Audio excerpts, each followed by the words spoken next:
కామారెడ్డి జిల్లా బాన్సువాడ పట్టణంలో రైతులకు రెండవ విడత రుణమాఫీ నిధుల విడుదల సందర్భంగా కాంగ్రెస్ అగ్రనేత రాహుల్ గాంధీ, రాష్ట్ర ముఖ్యమంత్రి రేవంత్ రెడ్డి చిత్రపటాలకు మాజీ శాసనసభాపతి, మాజీ మంత్రి, బాన్సువాడ నియోజకవర్గ శాసనసభ్యులు పోచారం శ్రీనివాసరెడ్డి పాలాభిషేకం చేశారు. అనంతరం ముఖ్యమంత్రి సహాయ నిధి పథకం క్రింద బాన్సువాడ నియోజకవర్గంలోని 187 మంది లబ్ధిదారులకు మంజూరైన చెక్కులను పోచారం పంపిణీ చేశారు.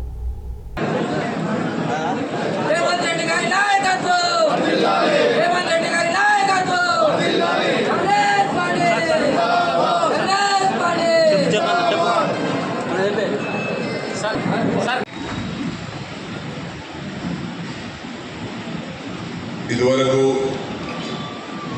గత 10 సంవత్సరాలు కూడా సీఎం రిలీఫ్ ఫండ్ చెక్కులు పంచుతూ వస్తూ ఉన్నాం. కానీ ఒకేసారి 184 చెక్కులు వంచడం ఇది మొదటిసారి. గౌరవ ముఖ్యమంత్రి రేవంత్ రెడ్డి గారి యొక్క ఆదేశాలతోటే ఈ చెక్కులు తయారైతాయి. సీఎం రిలీఫ్ ఫండ్ అంటే ముఖ్యమంత్రి సహాయ నిధి.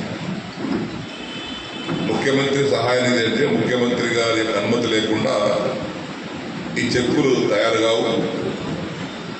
ముఖ్యమంత్రి గారికి తెలవకుండా ఈ డబ్బులు విడుదల కావు.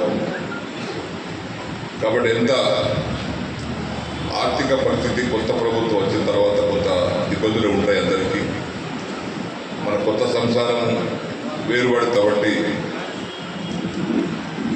ప్రజల కోరికలన్నిటి కూడా నెరవేరుస్తూ, రైతుల కోరికలు నెరవేరుస్తూ, పేదవాళ్ళకు చెందినటువంటి రాయితీలు, సబ్సిడీలు, పెన్షన్లు